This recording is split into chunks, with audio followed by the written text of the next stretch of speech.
இல்ல இதுல வந்து நம்மளுக்கு வந்து யோசிக்க வேண்டிய அவசியம் இல்ல. ஏன்னா சாரே பேட்டி நிறைய குடுத்திருப்பாரு. ரூ.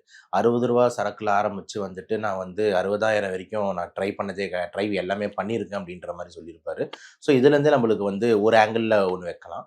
இன்னொரு ஆங்கிள்ல வந்து எத்தன படம் நம்ம பார்த்துருக்கோம். மது வந்து பார்த்தீங்கன்னா, நாட்டுக்கு கேடு, வீட்டுக்கு கேடு அப்படின்னு சொல்லிட்டு ஏன் சும்மா சொல்றாங்க?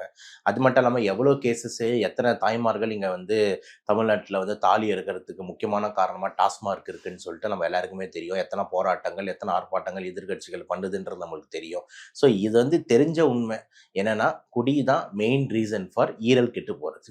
ஒரு ஈரல் சுருங்குது, ஒரு ஈரல் கெட்டு போகுதுன்னா, அதுக்கு முக்கியமான காரணம் மதுன்றதுல எந்த மாற்று கருத்தும் கிடையாது.